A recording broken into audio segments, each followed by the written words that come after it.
কয়েকজন তৃণমূলের বিধায়কের সই না মেলার অভিযোগ, বিধানসভার সচিবের তরফে হেয়ার স্ট্রিট থানায় অভিযোগ দায়ের করা হয়। আমাদের 6 তারিখে 4 তারিখে রেজাল্ট 6 তারিখে আমাদের একটা সেলফি মিটিং ডাকা হয়েছিল দলীয় ভাবে। তো ওখানে আমরা যখন যাই তখন আমরা হাত তুলে সবাই মিলে শোভনদেব চট্টোপাধ্যায়কে, শোভনদাকে আমরা অপোজিশন লিডার আমরা সিলেক্ট করি। তখন আমাদের সই যেহেতু প্রত্যেকটা মিটিং এ যেহেতু সই হয়, সই এসছে। এবার 4 তারিখ থেকে এতবার ব্লক লেটার্স লিখে তারপর কনস্টিটিউয়েন্সি লিখে সই করতে গেছি, সইয়ের জায়গা ছিল না।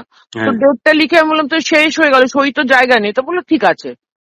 তো এইবার যেহেতু ওনারা এত আফরাতাফরি করছেন যে বিরোধী দলনেতার পজিশন দিতে চাইছেন না, তখন মনে হয় মিনিটস ডেকে পাঠিয়েছিলেন।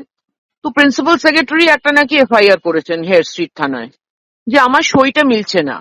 তো আজকে সিআইডি এসছেন, দুবার এসছেন। আজকে যেহেতু ঈদের দিন আমরা নিশ্চয়ই রাস্তায় থাকি, তো উনি এসছেন, আবার এসে বিকেল বেলাও এসছেন। এসে তখন বললেন যে না, আমরা ভেতরে যাব না, আমরা এখানে এইটুকু জানতে এসছি, এটা কি আপনার লেখা? আমি বলছি হ্যাঁ, এটা আমার লেখা। দেখুন জায়গা ছিল না বলে আমি সই করতে পারিনি।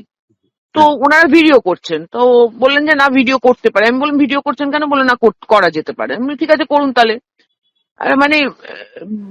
এটা ওনারা, আমি যখন বলছি যে না এটা আমারই লেখা, আই ওয়াজ প্রেজেন্ট দেয়ার, জায়গা ছিল না বলে আমি সই করতে পারিনি। ওনারা বললেন না আপনার প্যান কার্ড দিন, প্যান কার্ড সিজ হলো, আবার সেটাকে জেরক্স হলো, আবার আমাকে সই করালেন। আবার ওনারা জিম্মা বলে কিছু একটা টার্ম আছে, ওটা ওনারা প্যান কার্ড দিলেন, দিয়ে ওনারা পুরো প্রসেসটাকে ভিডিও করলেন, ওইখানে বাইরে দাঁড়িয়ে করলেন। এবার চৌরঙ্গীর তৃণমূল বিধায়ক নয়না বন্দ্যোপাধ্যায়ের বাড়িতে পৌঁছে গেল সিআইডি।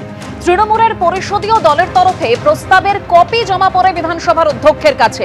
কয়েকজন তৃণমূল বিধায়কের সই না মেলার অভিযোগও সামনে আসে। তবে ঠিক কি কারণে সিআইডি নয়না বন্দ্যোপাধ্যায়ের বাড়িতে পৌঁছে গেল, এই সম্পর্কে জানবো আমাদের প্রতিনিধি ময়ূক ঠাকুর চক্রবর্তীর কাছ থেকে। ময়ূক, দেখো, কিছুদিন আগে তৃণমূলের পরিষদীয় দলের তরফ থেকে একটা রেজলিউশন বা প্রস্তাব, তার একটা কপি অধ্যক্ষকে দেওয়া হয়।